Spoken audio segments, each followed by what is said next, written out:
Can everyone hear me? Okay, wonderful.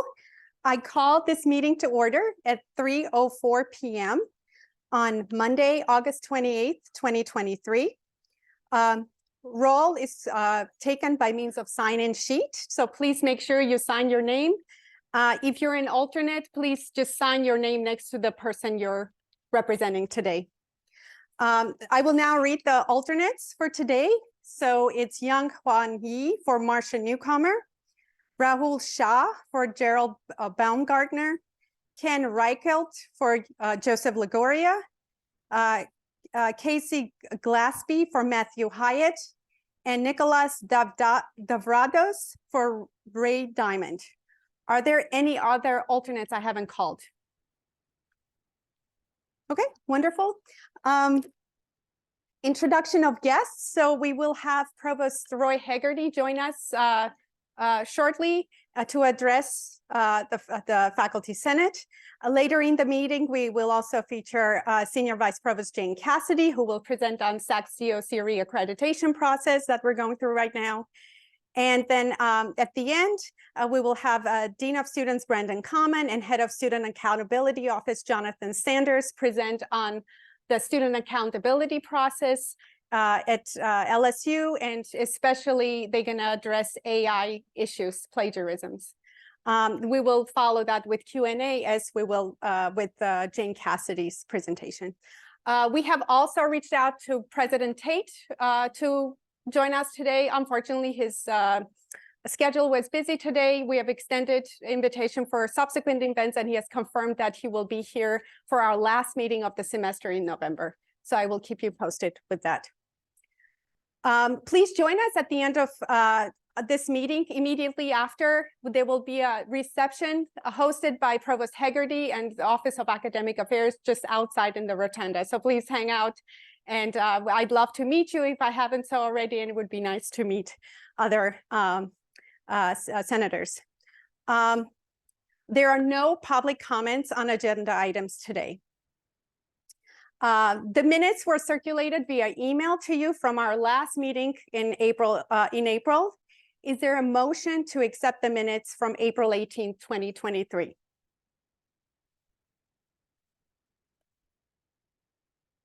there a second?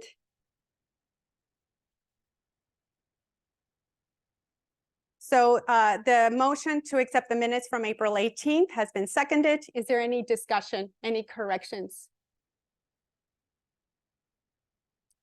Without any corrections, I'd like to move to accept the minutes from April 18th, 2023. All those in favor, please say aye. Opposed? Abstentions? Okay, so the minutes from April 18, 2023 are now accepted.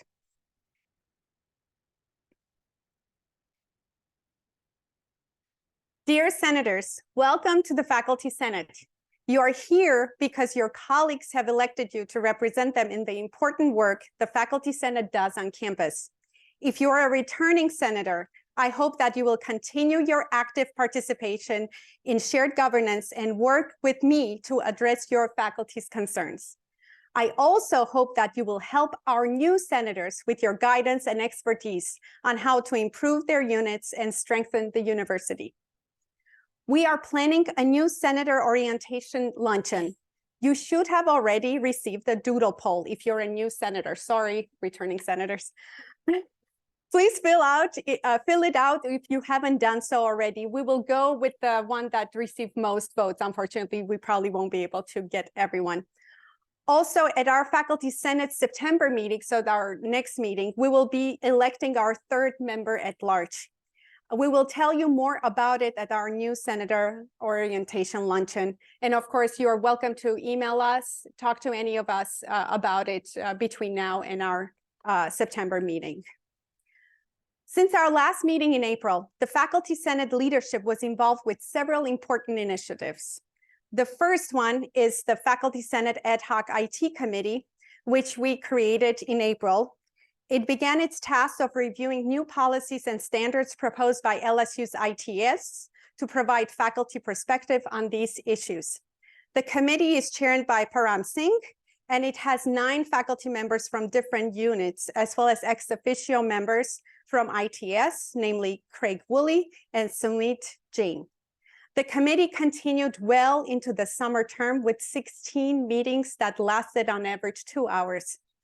They resumed meeting last week to continue their review of the policies they had not addressed.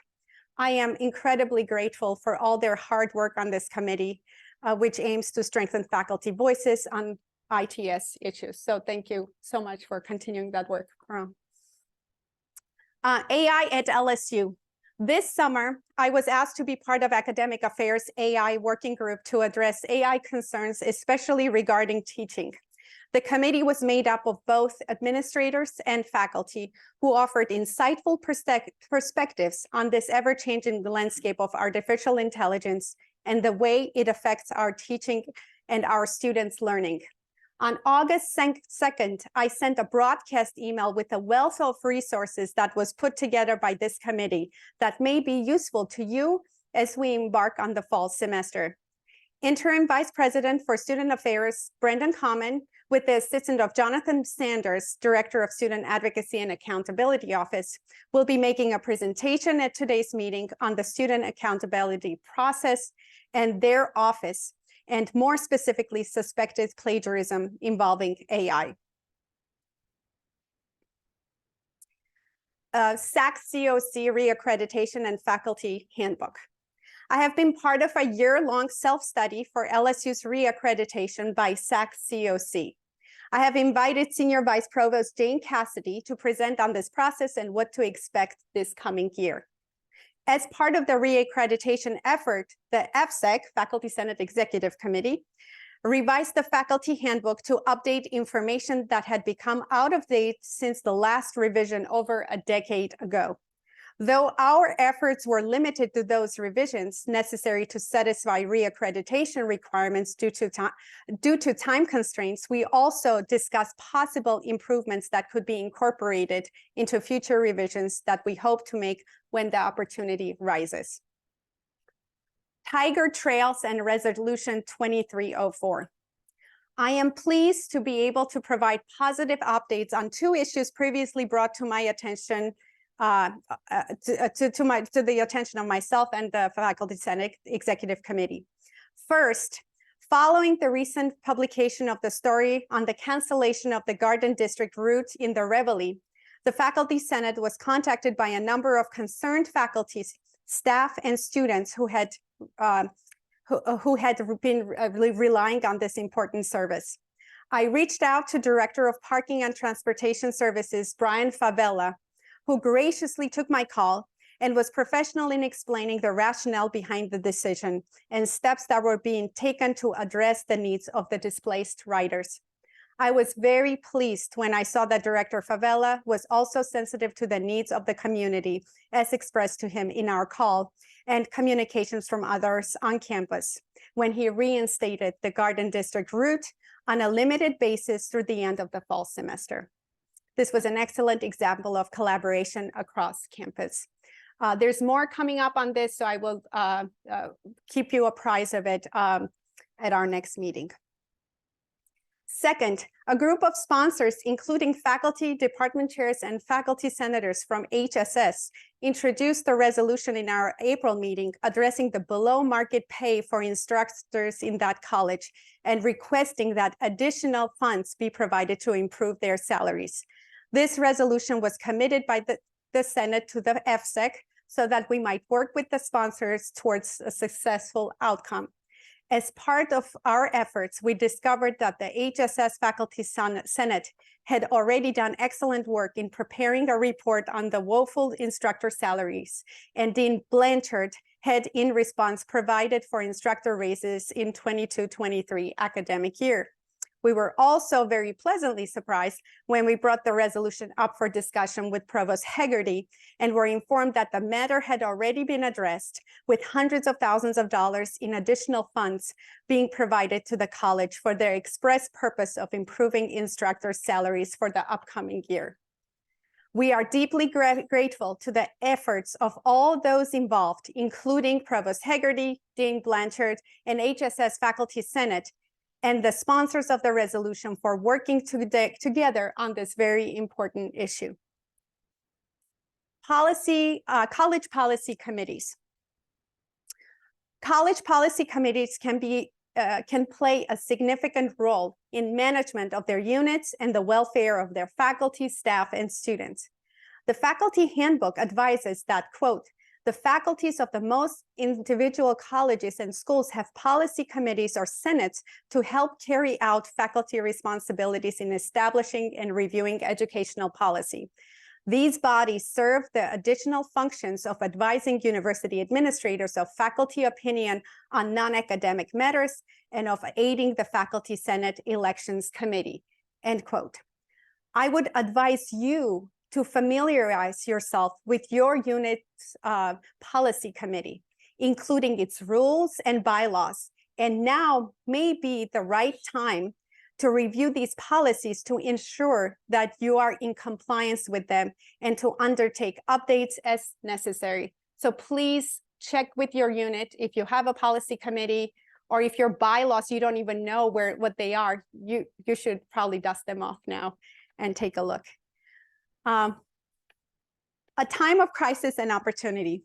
Recently, several well-publicized cases in institutions of higher education across the country, including Texas, Florida, and West Virginia, have demonstrated that the crisis in academia continues unabated. The FSAC remains concerned about the overall deterioration in adherence to academic freedom and tenure protections nationally, along with the overall decline in the standing of faculty. As with many crises, however, this one also presents an opportunity. Building on the momentum established by President Tate's Scholarship First agenda, we have a chance to position LSU as a leader regionally, nationally, and internationally by working against prevailing trends.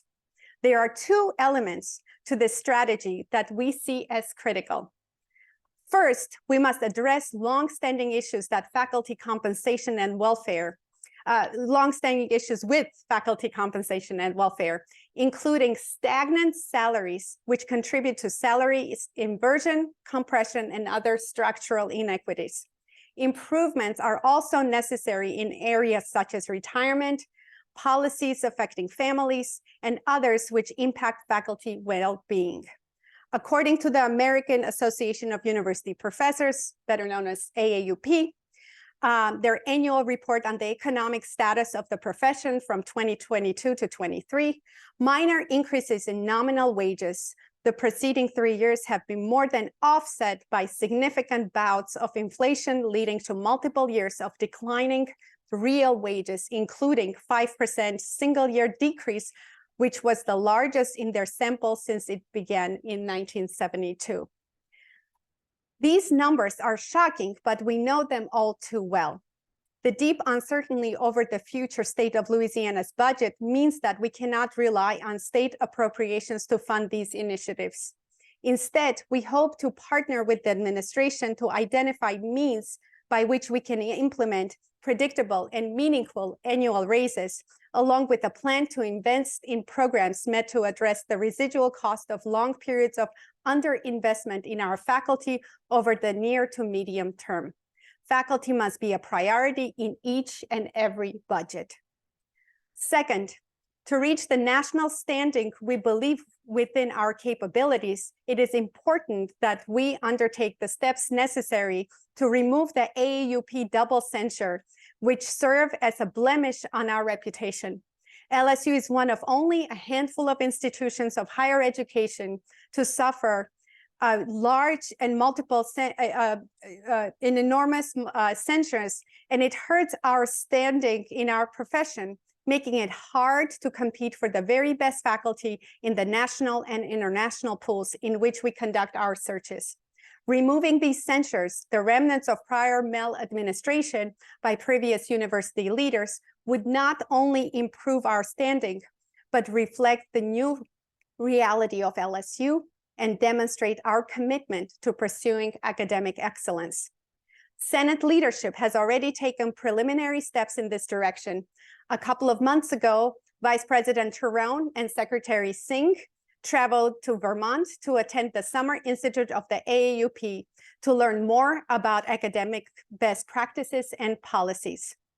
Additionally, we have been in contact with members of the AAUP's Department of Academic Freedom, Tenure, and Governance, which controls the censure process, to understand what is necessary to have them removed. We believe that the requirements are achievable, and once again hope to work with the administration to remove this stain which drags down the standing of our institution and harms our competitiveness. Ultimately, it is incumbent upon us, the faculty, administrators, staff, and students of LSU, to continue to place our educational mission of LSU back at the forefront of the public's perception. The current environment demands that we remind our audiences near and far that the true purpose of LSU occurs in our classrooms and laboratories, our libraries, and our performance halls. It is in these spaces that we train future generations to think critically, to be inquisitive, to embrace new ideas, and to work collaboratively to advance innovation, creativity, as well as advance the economy within and outside the boundaries of our state. None of these things would be possible without the knowledge we produce daily, for we cannot put scholarship first without also putting scholars first. I look forward to working collaboratively with you to continue building our Senate into a formidable body that advocates for faculty, enhances shared governance, and allows LSU to achieve the immense potential made possible by its extraordinary faculty, staff, and students. It is an honor to serve you another term. I look forward to working with you and strengthening our faculty governance. We are always stronger together. This concludes my report. Are there any questions?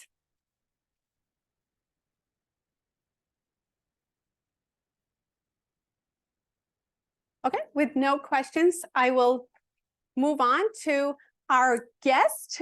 Provost Roy Haggerty will be making a welcome address to the Faculty Senate. Provost Haggerty.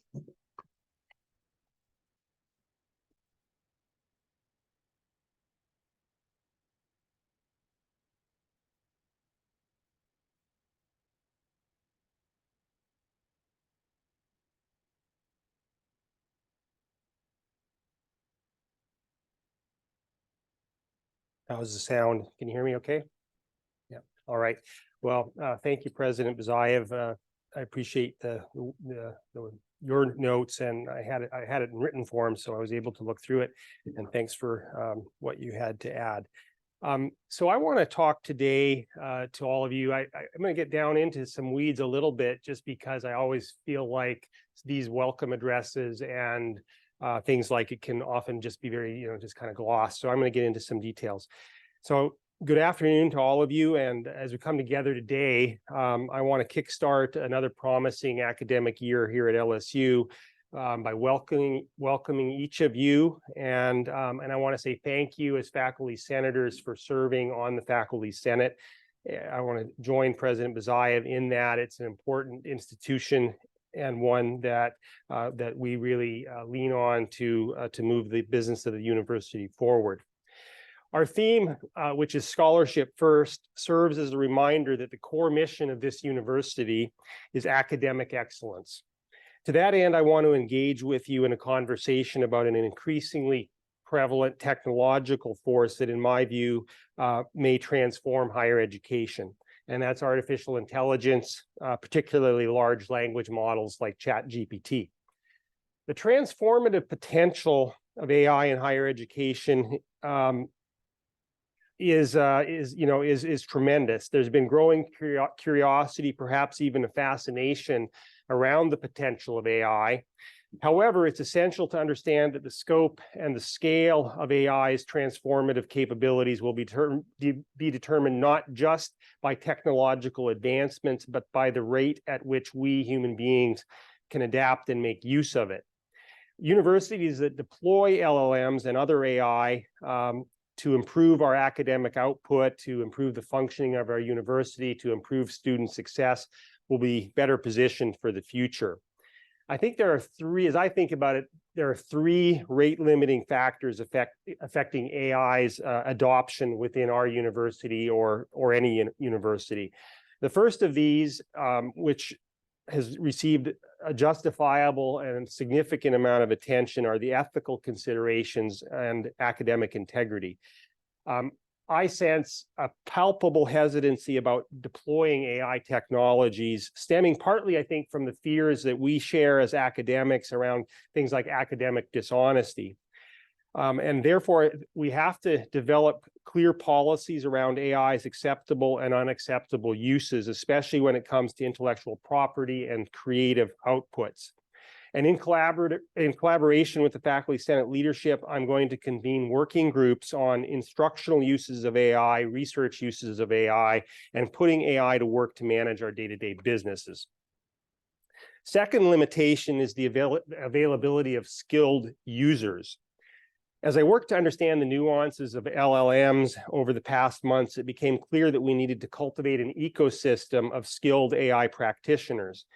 And training sessions and workshops like the one that we held that was hosted by the SEC in the spring, and the course that the SEC is offering in the fall can go a long way in building that expertise. To help with this, I'm co-teaching a class this fall in which we'll develop and deploy 4 LLMs, 2 for LSU use and 2 for private organizations here in Baton Rouge. At the end of the semester, we should have 15 to 20 seniors who are well positioned to be employed either here by LSU or by companies in the area to put AI to work here in South Louisiana. Third limitation is data security and data structuring. To effectively integrate LLMs into our day-to-day operations, secure and structured access to institutional data is essential. And in fact, I think this is probably the biggest limitation right now. It's actually the one that is hardest to automate, that involves a lot of human time, and perhaps at the end of the day will be our biggest rate limiting step. Developing a robust cybersecurity framework will help us to leverage AI securely, but we also need clear data policies and a number of other steps. In terms of practical applications, I wanted to share with you a little bit of my experience over the past few months with ChatGPT. I started spending time on weekends and evenings delving into the technology. I'm fortunate to have used AI adjacent technologies in my research over 30 years, and so it was perhaps a shorter step for me to learn about that. But I want to just share a few of the practical uses to which I put ChatGPT to work, and other LLMs actually, in hopes of doing 2 things. One is perhaps to seed an idea or 2 with all of you on how you might use it. But the second is one of the concerns I have with ChatGPT is that if we're not purposeful, we'll drive the use of ChatGPT underground, and thereby prevent its usefulness for a number of really valuable projects. So here are a few things that I put ChatGPT to use for in recent months. One is strategizing for LSU goals. I find that ChatGPT is a useful kind of talking counterpart.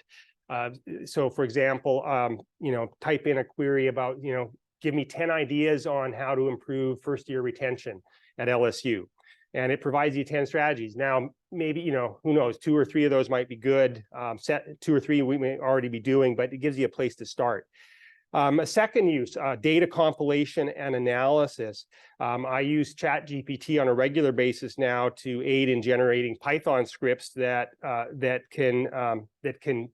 can put to work for different purposes. I code in Python, but my skills are rusty as Provost. I'm not doing it every day, but ChatGPT can produce the Python script to do task X, Y, or Z, and so I find that really helpful. It actually helped me in writing the first draft of the syllabus for the AI class that I'm teaching this fall. It took me 25 minutes to draft the syllabus, a first draft of the syllabus in ChatGPT, and about another 30 minutes to write a second draft of it, which I was then able to share with my co-instructors, and then we worked on it for the next couple of days. But it certainly took me a long way to that first draft. Data analysis and prompt engineering are super useful techniques in interacting with ChatGPT. You can find a lot of resources on the web. I took a class myself in it this spring, and it really allows you to make more effective use of ChatGPT. I put ChatGPT to work on analyzing our policies and procedures here at LSU.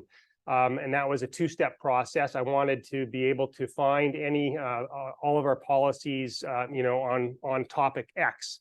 And in order to do that, I needed to put all the policies and procedures together in one document.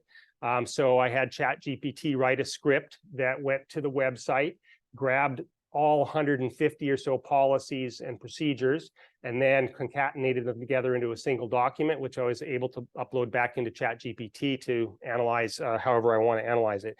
So now instead of giving Ryan a call and asking him where policy X, Y, or Z is, I actually just type in a simple query in ChatGPT and it tells me where it is. So it saves me time, and it saves some of my staff time. So the last thing I want to mention is just ethical considerations and best practices. Ethical considerations around AI can't be overlooked. For routine tasks like summarizing publicly available articles and so forth, it's a relative, the ethics of that are pretty, I think are reasonably straightforward, but it becomes more challenging when we're dealing with certainly data that are sensitive.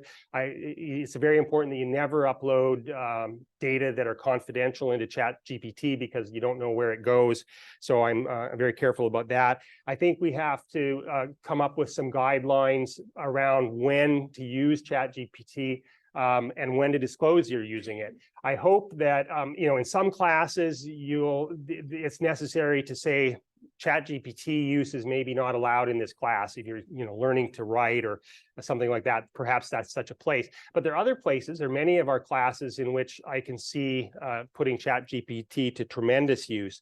In my view, on the academic side of things, as faculty, when we're using ChatGPT for something that's routine, like just a routine day-to-day matter, there's no reason to disclose your use of it any more than you disclose the use of Excel or Word.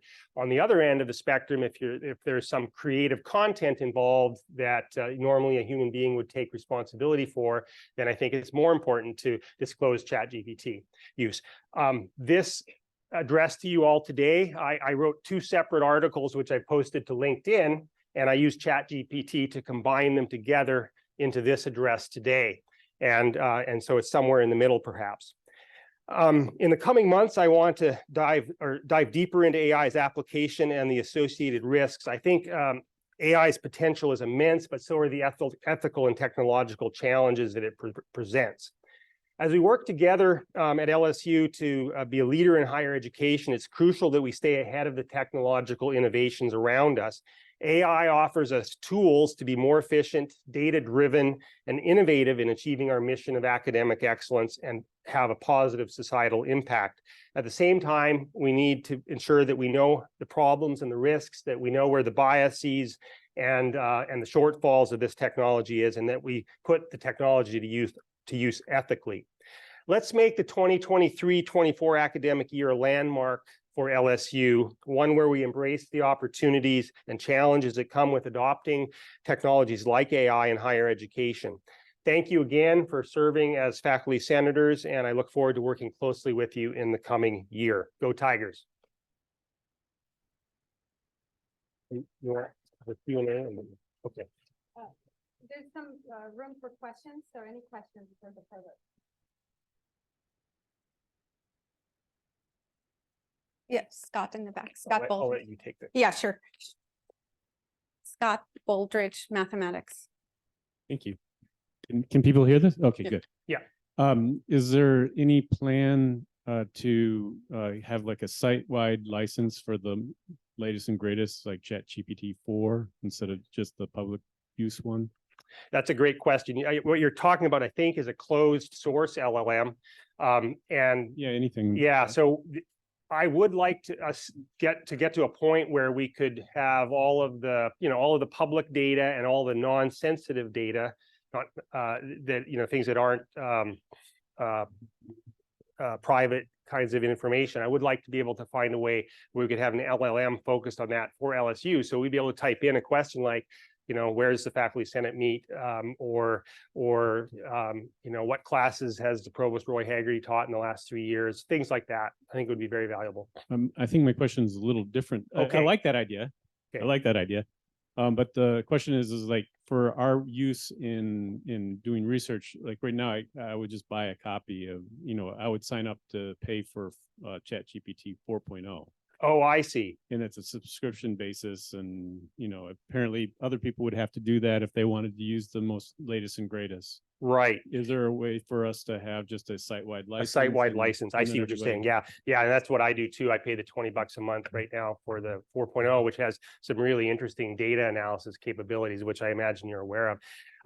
That's not been a discussion, but I would expect that we'll get to that point at, in the not too distant future. And there, of course, it's not only ChatGPT to choose from. There are some other choices that one could use, although ChatGPT does appear to be the most powerful LLM at the moment.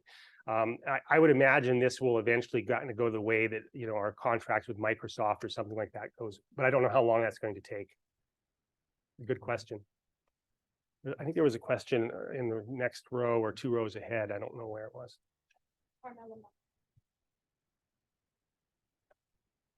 Yeah, one of my questions was addressed just about the ChatGPT 4, but also one of the issues with ChatGPT has to do with copyright, and publishers right now, they want that disclosure of the use of ChatGPT because they cannot, if we use public data, that public data cannot be under the copyright law. Mm-hmm. So that's where the discussion is moving, basically. But then we have also this OER, the Open Educational Resources, where ChatGPT can be used freely because there is no restriction on copyright.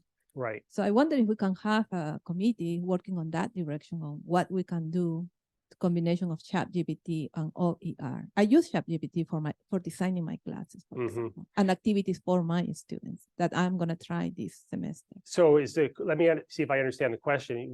You're asking if we should have a committee to look at the copyright issues? Yeah, or yes, on one side that how we can use that if we're going to use ChatGPT on the classrooms, for example, which is something that we are exploring. Now I am exploring based on draft. I am giving my students draft that were created by ChatGPT, and they have to reply to those drafts.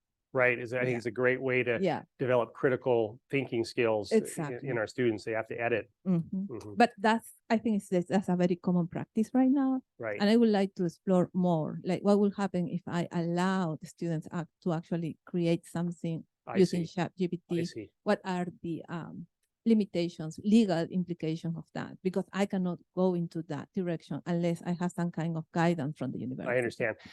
Yes, so that we have put together some guidance on that, and I'm sure we'll be doing some more.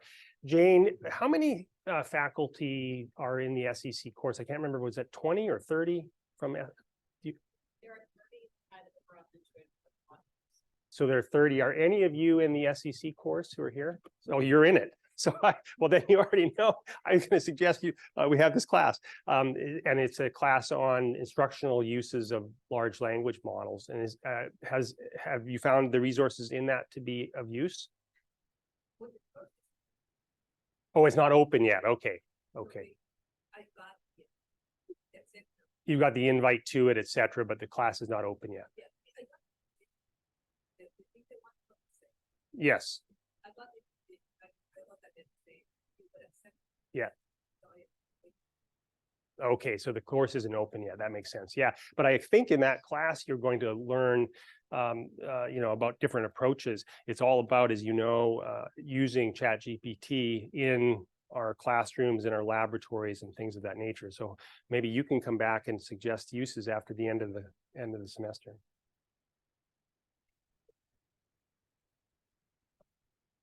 There's a question over here, I believe. Maybe. Hello. Hi. Hi.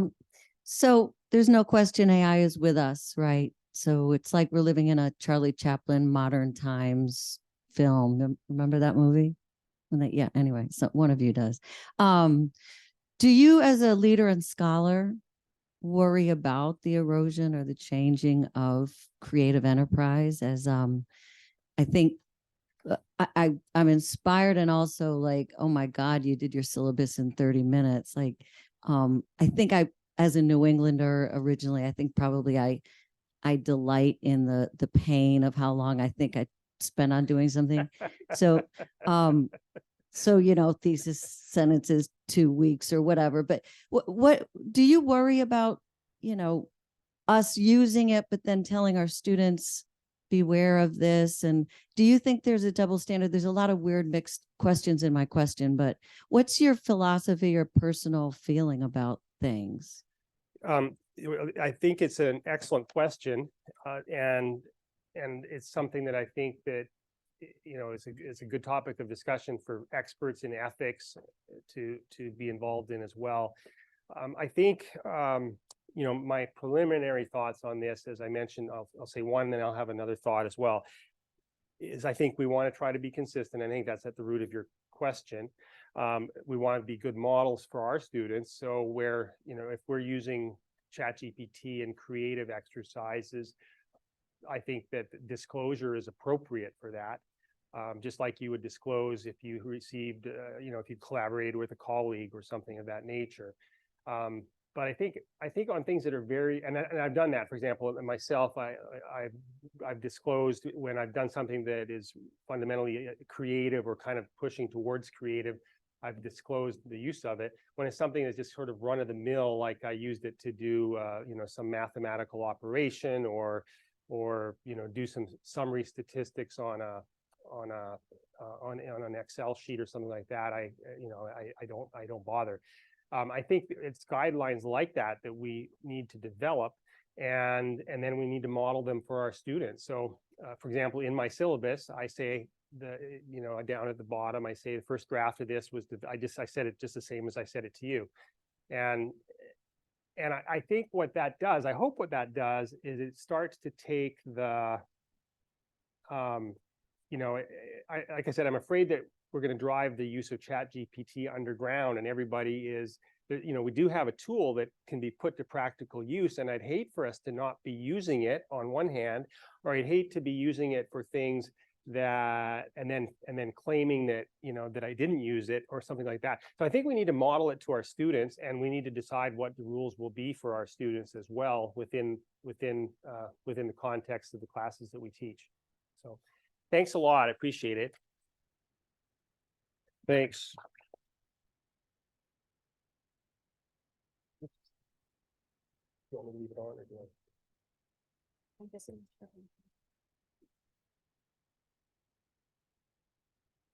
Okay, our next order of business is unfinished business. It's Resolution 2304, proposed increase to faculty instructor salaries in the College of Humanities and Social Sciences, sponsored by Lauren Coates and her colleagues.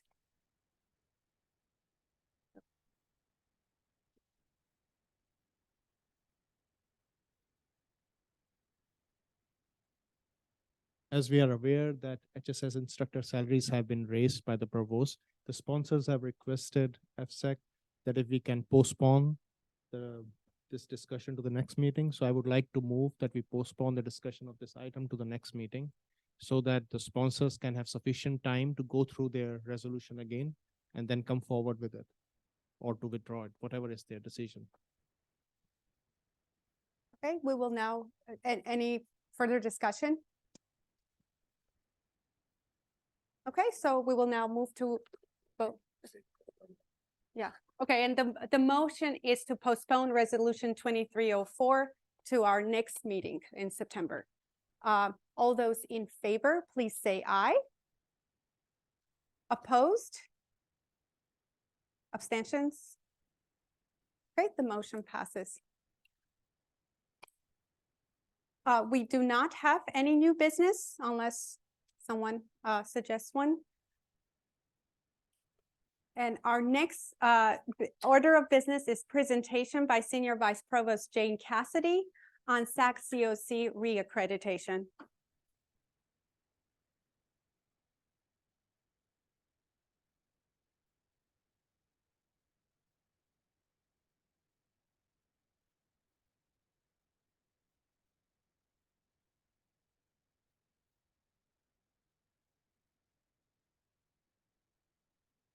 Thank you, President Bazayev. Excuse me, welcome back. I'm just going to give you just a brief overview of what's happening. This year is our SACS reaffirmation visit, our site visit. This is not something that we've just started. The report is due this Friday. The report is, there are 74 standards that we have to show SACSCOC that we comply with. That report is over 500 pages. And there are, not only do you have to show how you meet the standards, but you have to provide evidence of how you're doing that. And the evidence is over 1,700. I'm going to call them links. We don't link to live pages, but I mean, that's in the weeds, but over 1,700 links, and some of those links are hundreds of pages long. So this is a mammoth project that we've been working on for a couple of years. You all have been involved in that in the classroom level when you teach gen ed classes and you have to assess, or when you have program assessment in your departments. All of that is combined into the SACS reaffirmation. So for this year, our report is due on September 1st, which is this Friday. It will go to a group of off-campus people, off-site people. There are 9 members of the larger higher education community that will look at this. They will look at each one of the standards, and they will decide if they have any questions that they would like more information on. We should get that back at the end of December. At that point, we'll have a better view of how others view us in regards to the questions that they ask, any additional information that they would like to have. They might ask for a focus report to accompany the final document, meaning that they feel that there's a particular standard that there is not enough information for, and so they would give us some specific information. We have until probably the end of January, beginning of February. I'm not exactly sure of that date, but to get that done, along with the QEP, which is a quality enhancement plan that you put together each time you do one of these reaffirmations. We are going to do a communication across the curriculum revisited to extend it beyond the programs that use it right now. That's our QEP. We will put that forward as well at the end of January. And then on April 2nd through 4th, there will be a group of people here on campus who will do the site visit. There are, I believe, 4 people and 1 person for the QEP that will be coming. The woman who is chairing that, her name is Teresa Sullivan. If you are keeping up with these things, a number of years ago, she was the president at University of Virginia that was fired, and the faculty members got pulled together and felt that she was fired inappropriately. She was reinstituted. I mean, that's the essence of the story. You can go check the details. But anyway, she's a very faculty friendly, very knowledgeable. She's done this many times before at other institutions. So I think luck of the draw, I think we got somebody really good for that one. And then after they leave here, then they write the report, and it will be considered in December at the National SACSCOC meeting. And we should find out at that time whether we've been reaffirmed for accreditation. I've read the entire document. We have a number of people who are reading it page by page, looking at link by link. I'm not concerned at all about anything in the report. I feel like we are going to come up very well complying to all 74 standards. Of course, there are always some that you wish that your university did better at. Somebody asked me the other day, how could we possibly pass a standard that had anything to do with buildings, deferred maintenance on buildings? Well, so the standard doesn't say, are your buildings all in good shape? Your building says, do you have a way, the standard says, do you have a way of determining whether your buildings are in shape? And then do you have a way of cataloging that information and then getting money, so on and so forth. So we have our list of all of our buildings that are not in great shape. They're going to see the good, the bad, and the ugly numbers. And they're going to see all of the times that we've gone to the legislature to try to get additional money. They'll see the money the legislature has given us recently in order to help do that. So again, the questions are always, do you have a policy and a process in place And are you following that process in place? You probably know one of the standards is, are all faculty qualified to be teaching the courses that they're teaching? And so many of you may have filled out forms on that. Your departments have been very involved in making sure that your transcripts are there, that your graduate students who are teaching transcripts are there, that people with the highest, with terminal degrees are teaching classes. So anyway, 74 standards, there's a lot of them. So I think it's just good for you to know, just be aware of what's going on campus. And in April will be the site visit. We probably will come again to Faculty Senate at that point with any updates that we find out. But our job is largely done at this point as of Friday. So any questions? Okay, thank you.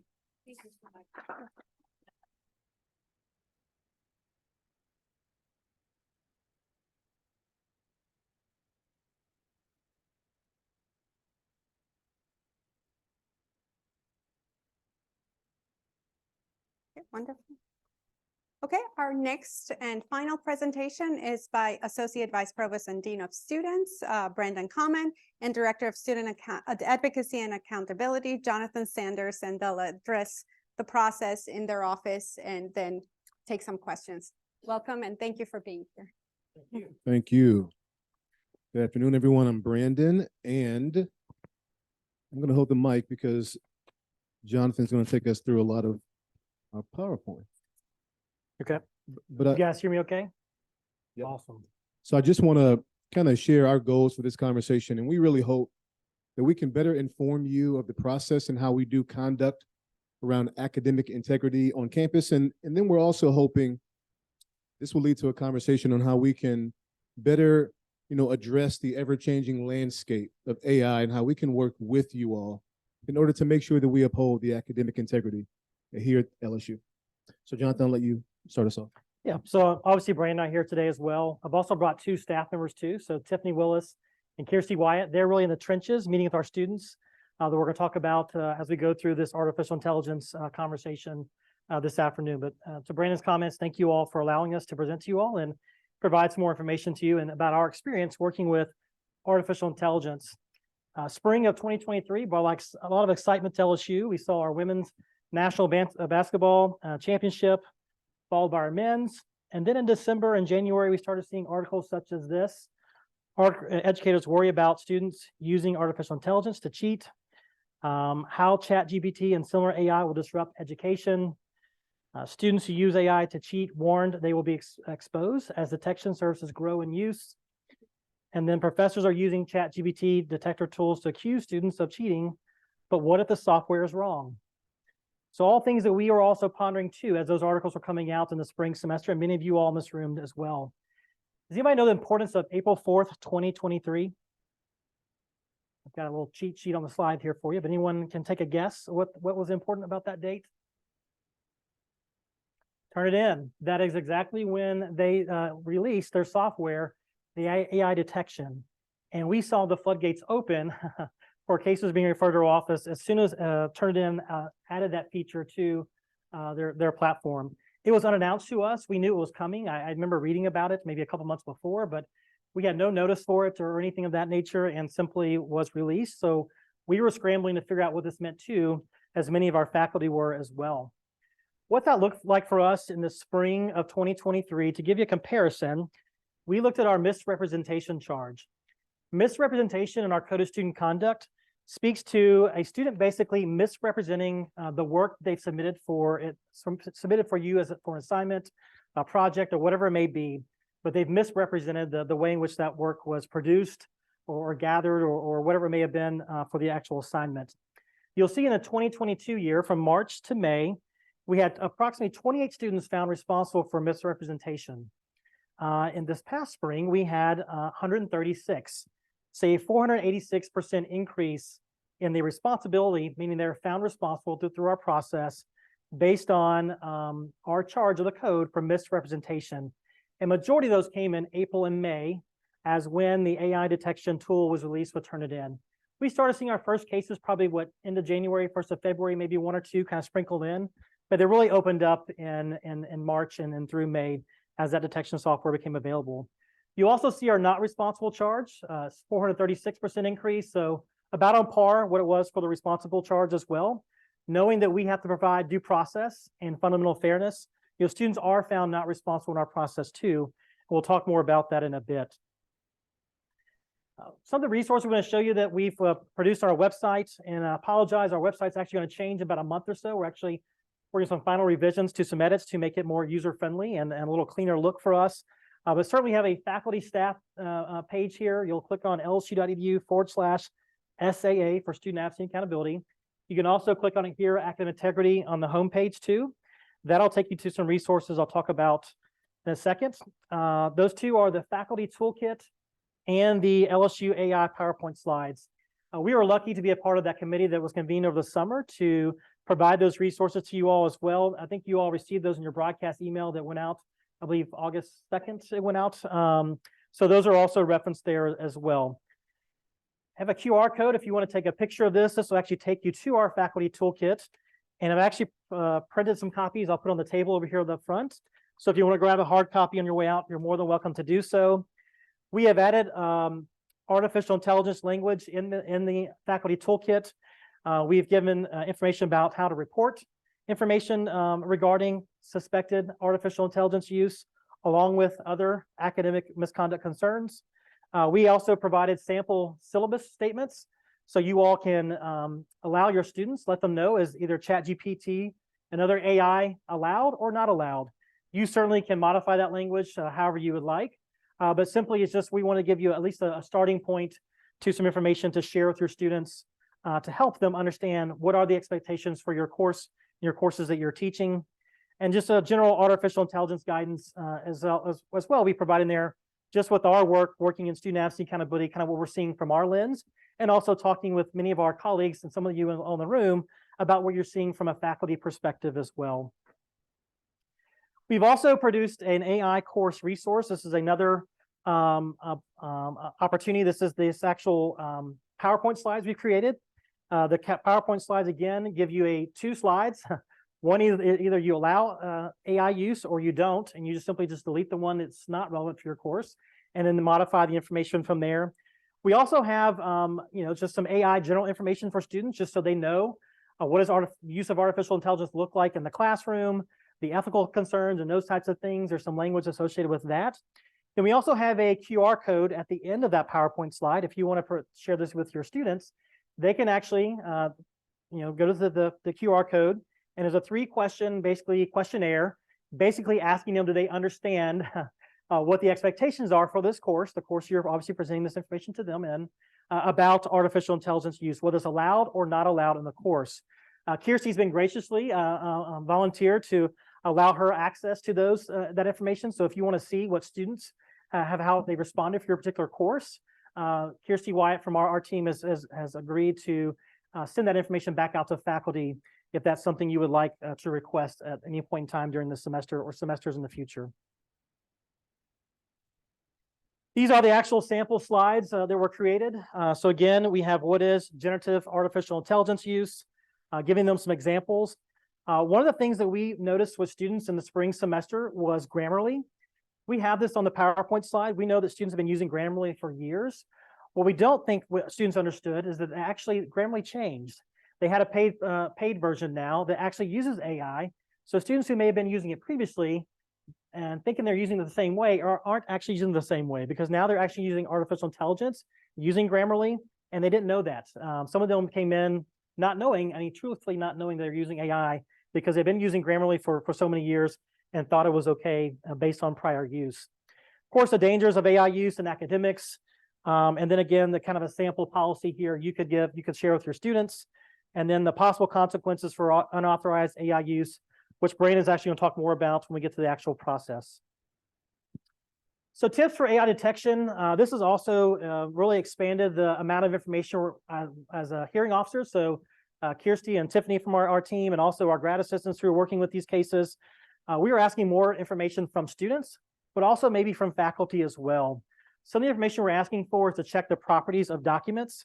With that, we actually need the original document the student submitted to you.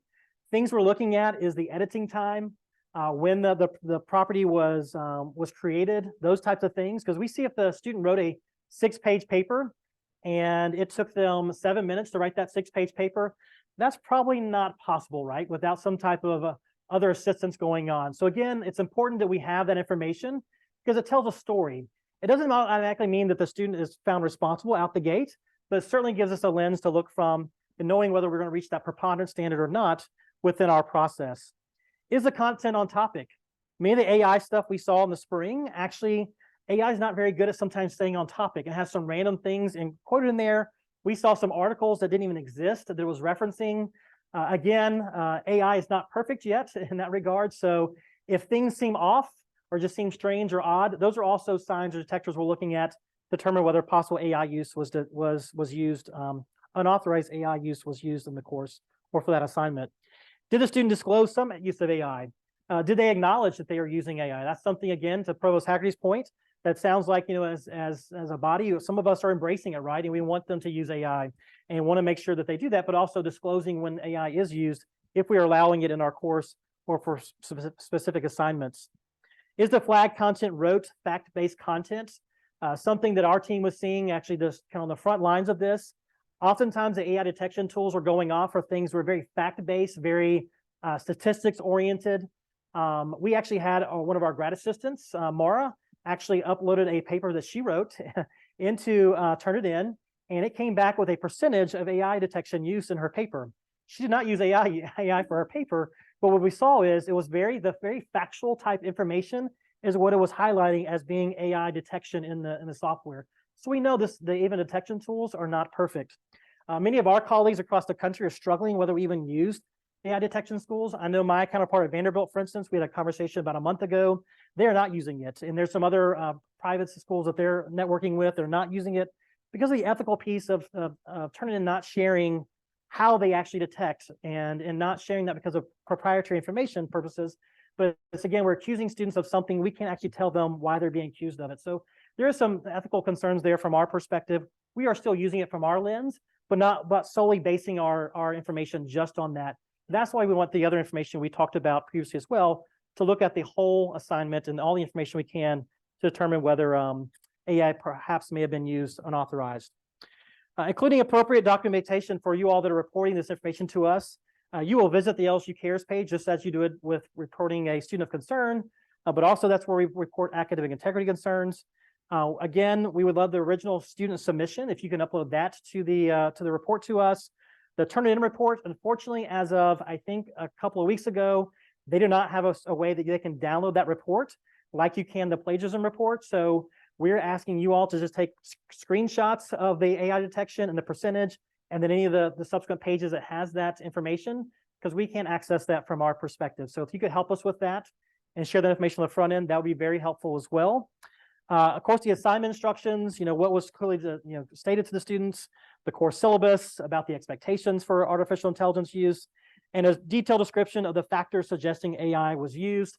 So not only maybe the Turnitin report, but is there anything else you saw in the information that looked strange or odd to you? Again, you are experts in your fields, and you know when things look off, right? We help you guys help us look for those types of things.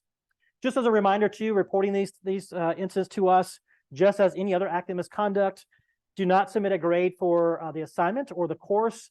We will communicate back with you when it's appropriate to assign that the grade for the assignment, and then subsequently the grade for the course if we're getting towards the end of the semester.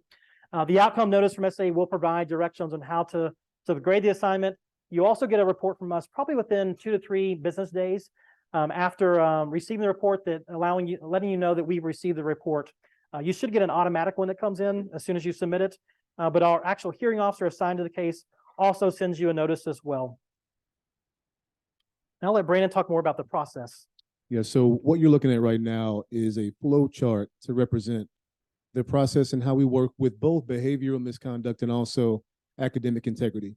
To the far right side, the shaded area, that would be the academic integrity piece. And I'm going to go deeper into what that actually looks like, but this is a visual representation. So when student advocacy and accountability, when they receive a report, when you submit a report, then that goes to one of our hearing officers, and they schedule a meeting with the student to talk about the information that we have. At that time, like Jonathan mentioned, there may be some conversation back and forth to get some additional clarity from the faculty member on what the actual violation and what the issue was. That meeting happens, and if the student is found not responsible, the case is then closed. And like Jonathan mentioned, we are big on due process and making sure that we have a fair process for our students. If the student is found responsible, then they receive what we call an outcome. And that varies depending on the situation, depending on how often the students have also violated our academic integrity. If a student accepts the outcome, then the process is over. They receive whatever outcome that is communicated back to the faculty member, process is over. If the student does not accept the outcome, then they have an appeals process they can go through. We have an appeals committee that is comprised of at least 3 individuals, and very important to note, and we put it up here, 3 individuals, we will always have at least 1 faculty member on our appeals committees. It has to be a student, a faculty, and oftentimes we'll have a staff member, but every committee will always have at least 1 faculty. Every committee will always have at least 1 student. So that's important for you to know. So your colleagues are helping to make those decisions when a student appeals. Students can appeal for several different reasons, and just to kind of walk you through it, if they feel as though new data exists or new information exists that wasn't present at the time the decision was made, they can appeal on those grounds. They can talk about a procedural error if they believe that some part of the process was not followed in the way that we articulate, in the way that we publish that it should be followed. They can appeal. They can appeal if they believe that the outcome doesn't necessarily match the violation. So for example, first-year student found in violation of plagiarism and they are expelled. They can say, hold up, that's kind of off. I want to appeal that. Or they can appeal based on bias, if they believe that there was bias at any point during their process. The appeals are determined, or the decisions are made by the committee that has at least 1 faculty member and staff member. And then those decisions are sent to the dean of students. In my role, my responsibility is to make sure, just to be a quality control piece, that the process was followed. And at that time, if the dean of students, if that person deems that maybe something wasn't followed, then they have the opportunity to modify the decision or the outcome. They have the decision to send the case back to a different hearing officer or uphold the decision as is and notify that to the student. So of course, challenges that we're all experiencing, obviously, as AI technology is quickly evolving. We appreciate networking with you in the room as well, because we're all part of national associations that are constantly updating us on new AI technology, and especially from us, we're looking at it from a misconduct lens and the academic integrity lens. The AI detectors were reliability unknown. As I mentioned earlier, we are not solely basing our decisions just on the AI detection. We are looking at other factors as well, determine other information we can gather, determine whether a student is responsible or not responsible, and we're able to reach that preponderance standard in our process. Preponderance standard proof is that 50% plus a feather, or 51% more likely than not is what we like to say. If a student violated the code, then they will be found responsible. That is generally what most campuses use, is the preponderance standard. It is a 51% threshold, but we do have to get to that threshold. If a student can give a very reasonable alternative explanation about what occurred, what happened, we may not be able to get to that 51%. And that's something we know that we have to uphold based on due process and fundamental fairness. Course expectations are not clear. Of course, we saw that in the spring semester because this was new for everyone. I'm hoping this summer and this fall and some of the great things that the resource has been put out there, that we have better course expectations and clear syllabus language, so students know exactly what is allowed and not allowed per the course or for specific assignments. The last thing we get is, what if the SAE finds my student not responsible? And this is an educational process. We do keep those records on file. Just because a student is found not responsible, we don't just delete everything and goes away. Certainly, there's a pattern of behavior. That's something we might draw our attention to. But our process is supposed to be educational in nature. Whether that student is found responsible or not responsible, that student still received a letter from us. That student still met with one of our staff members, had a conversation about the concerns, had a conversation about how to prevent these type of issues in the future. Even if we couldn't get to that preponderance standard, that 51%, I hope at least that student learned something from that experience and from that opportunity. That is the reason that we exist. Again, is to be an educational experience and opportunity for students through student advocacy accountability, whether it be from academic perspectives or behavioral misconduct perspectives as well. So one thing I want to make a note of as well is, and Brandon kind of mentioned it as well, we use faculty for university hearing panels and for our appeals committee. We rely on volunteers for that, and we have a couple of folks in the room actually who served in those capacities for us, and thank you all for that service. But we're always looking for new faculty to be a part of those endeavors. So if you have any faculty or perhaps yourself may be interested in being a part of either the university hearing panel process or that appeals committee, actually Tiffany Willis be the perfect person to contact. She's at the front of the room. She manages that for us for our office. Feel free to reach out to me if you'd like. I know my email address is up here, and I can connect you with Tiffany on how more about that opportunity and that experience. But something we rely on heavily is our faculty piece. As Brandon mentioned, our hearing panels cannot move forward, or appeals committee cannot move forward without a faculty member being present and a part of that committee. So it's the faculty and the students are the most important in that process for us. Thank you so much for this presentation. Any questions? Yes. Please identify yourself first. I forgot to say that. I'm Edward Shahada. I'm sociology criminology. So I thank you very much, by the way, for the presentation, and actually it's helpful. We all have concerns about AI. I actually want to come to relate two very negative experiences with student accountability, and I'm going to give you the example. I'm going to tell you the cases, but I just very briefly, and I know you can't comment on specific cases, but in my own case, I had a student hand something in, and then there was another student in the class who had to hand something in late. She handed in exactly the same thing as the first student did. I mean, I caught it because the typos were the same. It was word for word the same. So, okay. So I asked my chair as part of the due process, and he said, no, you have no choice. You must submit this. And so I submitted it to your office. And I was very, very discouraged by the response. And so basically what happened was they talked to the students. I wasn't accusing the first student of anything. I was sort of wondering what the second student was, and I wasn't looking for much, not a firing squad or anything, just something on the transcript that would go away after a few months of good behavior is good, but something, some accountability.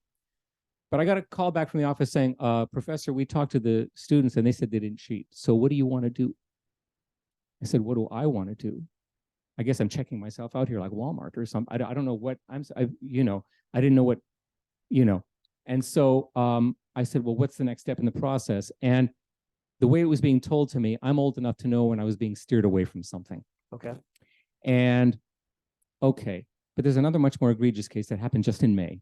And it involves Sam Stroop, a highly respected faculty member in my department. He was teaching a graduate class. Somebody handed in a paper that was 68% plagiarized. The response from your office was specifically, well, can't you just grade the 32% that wasn't plagiarized? I don't think that's the point. And I don't think that's a response that is consistent with an institution of accountability. And Sam, who is a gentle but wonderful scholar, told me, he says, I will never do this again. He was so turned off. So the flow charts are nice, the procedures are nice, but at the end of the day, I guess my concern is, and this goes way beyond past your time, so I'm not in no way disrespecting any specific person here, because I think this goes back before your time even, but I fear that this Office of Student Accountability, their mission has morphed from student accountability to institutional risk management. And I'm a little concerned about it. And so some very negative experiences there. Anyway, that's what I had to say. I apologize for the experience. I'd love to talk more about those and maybe look more into those cases, maybe after today. We could do that. I will tell you on average, every year, I've not run the stats this year, we probably find between 70 and 80% of our students responsible. There are about 20-25% of cases every year. We can't reach that preponderance factor. I don't know the specifics of the cases you're speaking to specifically. I don't think you and I had a conversation about these that I recall, at least I recall. But that is one thing. If we are struggling with the preponderance piece, we do ask our hearing officers to reach back out to the faculty member and share with them, what they're seeing, what the students, from the student's perspective, what they shared. Is there a reasonable explanation they've given that maybe explains some of the perhaps detection software, other things that may have been detected of that piece? This was not artificial intelligence, but this was plagiarism, you said specific. Okay. Yeah. Yeah, so I'd love to talk more about that, perhaps afterwards, and look at specifically those cases. If you'll reach out to me, I'd love to talk to you about those and actually look at them specifically. And that goes for anyone that has more specific case questions. Me and my team, we're gonna actually hang out in the reception area afterwards, so we're happy to answer any case specific concerns or issues. Just if there's any broader questions about process, procedures, AI stuff, happy to answer those questions too.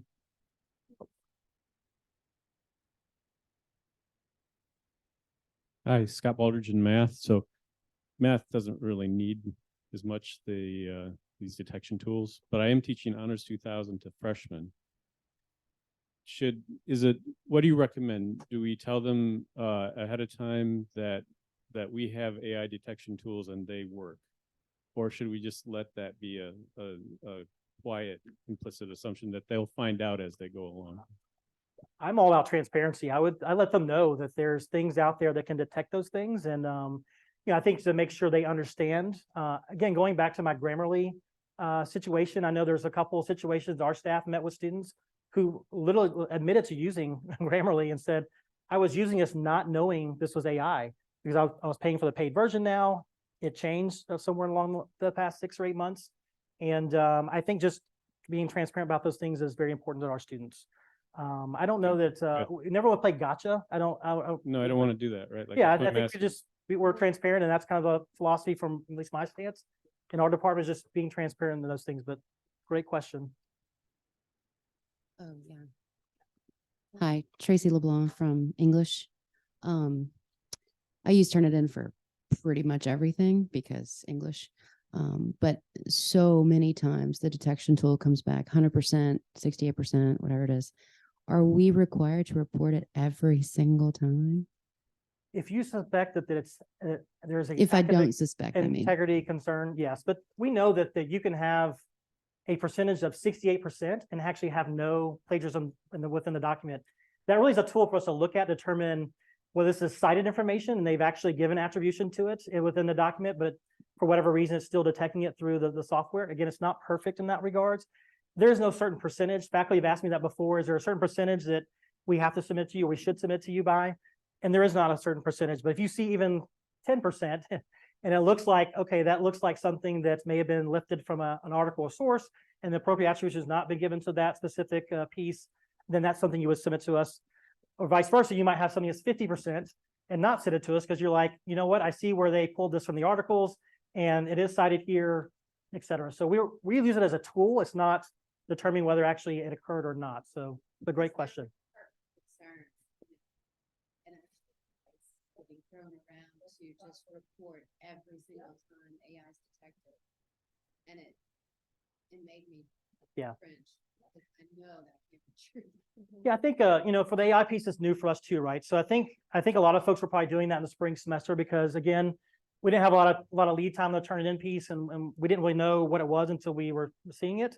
But I think again, if you see a percentage there in the turn it in score for AI detection, again, not the plagiarism piece, and you read the content and it seems off or maybe different from other writing that the student submitted before, the properties, looking at that and saying, oh, they only spent 12 minutes writing this long essay, then again, those are other factors and reasons to submit versus, for instance, our grad student, Maura, who submitted her paper, again, very fact-based stuff was being cited, but all the other stuff was not.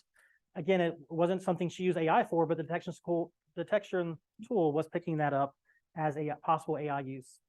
So great question. There's a question in the back here.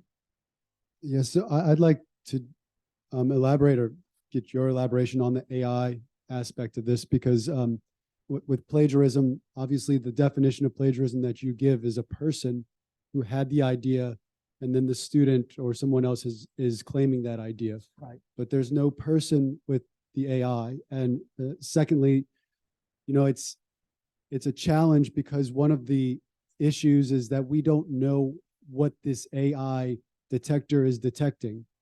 And there's an obvious irony to using AI to catch the students using AI and then claiming that there's a process that's just behind that. There's really no due process because the students can't prove that they have not used AI. And we can't actually prove that they have. So I'm really concerned about this. And this past summer, following some of the advice that you all gave, I taught a small class of students, and I gave them the same advice where I said, just let me know if you're using ChatGPT. And all 12 of them said, yes, we used ChatGPT. And I expect that that is going to become sort of the standard, that it's going to be more uncommon for students not to use it. And if it's seen as a technology in this way, as our provost in the welcome address, which was basically just laudatory towards AI, has already demonstrated, we're using it. We're using it to catch them. I mean, I say we, I'm not, but we are using it, and we're using it to catch them. So are we making an issue out of something right now that perhaps we have no right to make an issue out of it?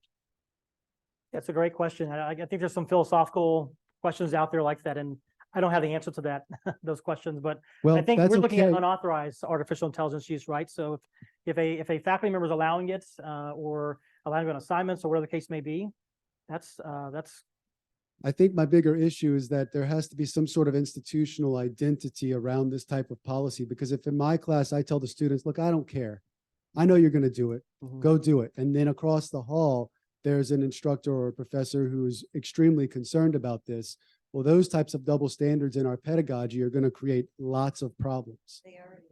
Well, they are creating lots of problems, sure. And I'll also jump in, and I'll say that we welcome the conversation with Faculty Senate, with the Provost, to think about, as an institution, how we go about holding students accountable.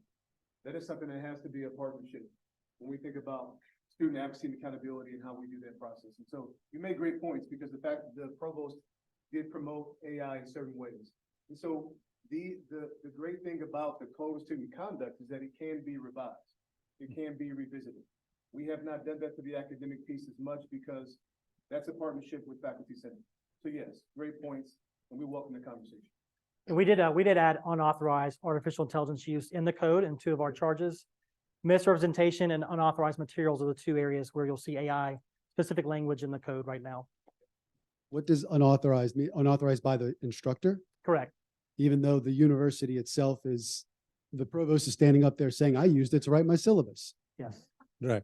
with the journalist at the back of the room. That's why the unauthorized piece, we don't receive that information unless the faculty submit it. So if a faculty member authorizes it, it never makes it to student advocacy and accountability. Right, That's nothing where you does. I mean, if the faculty member doesn't bring it to y'all, then it never makes it to you, right? That's where the unauthorized piece, because faculty says it's not authorized, it needs to go. You said to your 12 students, if I understand correctly, that's okay, then it doesn't. We understand that different faculty members have different standards. But these big words that you're using, authorization, advocacy, accountability, they're really big words. They're really big administrative words that have lots of different types of meanings. As Dr. Shahada just illustrated in his example, we could think about accountability in a lot of different ways. And this is going to be obviously a very important one. And I just wanted to bring y'all's attention, and maybe you've already thought about this, but those are the irony of you all speaking soon after the provost, after what the provost said, is not lost on me. I'll just say that. Actually, that is the reason why I wanted to kind of acknowledge and say, don't know you, but Mayank Tyagi from Petroleum Engineering Department. I taught the Python numerical methods and machine learning course to our students in spring. And I did exactly what Provost was saying. I said, go ahead, use ChatGPT, and I will allow, because I want you to learn these things, generate your code. But if you are not able to make the project work, then I'm going to work with you. So if you are going to catch people for generating the code, so the metric just changed. Instead of reporting them for, okay, you generated the code, I changed my metric to be basically, can you actually make this code that has been generated by ChatGPT work? Right. So there was another comment over there. Instead of looking at, can you generate the text out of it, is can you critique it? So things will change. You still have to force students to think about it. But yeah, it was sort of like a catch-22 for me is when somebody's promoting. My feeling is when we were doing as an engineer calculations, we are not testing them for punching numbers anymore. People will figure it out how to use calculators. So we stopped giving them credit for punching numbers or making mistakes on punching numbers, but for the whole logic, right? How the workflow goes and data flows. Same thing with ChatGPT. The cat is out of the bag. You can't keep chasing them for not using or using ChatGPT. It's like, what uses of ChatGPT in your curriculum are ethical? Somewhere there we have to kind of for generating text. I don't think so, because it's already out there. People will generate text. People are writing their emails with that. So how do we actually enforce it? Like, people are talking about 68% plagiarism on the reports. I've seen 68% plagiarism on peer-reviewed papers. We're talking about students. We're talking about professors doing that. So you got to kind of somewhere there look it into the irony. Like, that was the right word over there. It's becoming like we're preaching and telling people, and we are doing it ourselves. So somewhere there, I think accountability and all these things, we need to understand exactly what we mean by that. And disappointment about these things, we had like students videos of cheating on exams reported to SAA. Half the class that was in the video frame got punished. Those who could not be in there just didn't get punished, despite the fact that they had the same answer. So yes, the inconsistency in this essay has been to the point where, I don't know, like how to actually even bother about reporting students. Yeah. Yep. Lily Allen, social work. Thank you for that. I think people are clapping for both of you, which is, I'm right there with you. I applaud what you guys do. I'm a former ombuds person, so it's hard to figure things out. But my concern is about the students, like, as everybody's noting, because we have people in our faculty ranks who are very nervous, very, oh my goodness, they're terrified of this idea that somebody can use somebody else's information when we all know that there's no new ideas anyway, pretty much. I mean, even though we're paid and we do our work, but it is a concern that you must have frequent flyers that we have people who always send everything to you. And I've never sent anything to you. So, and we have the same students, and I'm not saying we shouldn't send people to you, but isn't it hard to determine the motivation? And there's it's binary. People send their people to you or they don't send them to you. And then we're making these arbitrary decisions. And how do the students navigate that? And then there's things about language. I serve on admissions, and people are worried that AI is generating the letter of intent, and they're super concerned. They want to reject based on their assumption, and it's absurd. We have to, anyway, I'm preaching to the choir, but we got to look at the whole thing. But thank you for what you do, because it is important, accountability, but I just think it's really complicated right now. We agree. Yeah. Well, perhaps we can stop here and we can continue conversation outside at the reception. I'm sure we will be here for the rest of the evening, because this is a very important issue. And I'm sure this is not the last time we're going to see Student Accountability Office members. Thank you so much for being here. Thank you. Thank you. Is there a motion to adjourn? Yeah. Okay, so all those in favor, please say aye. Okay, please join us outside for the reception. Thank you so much.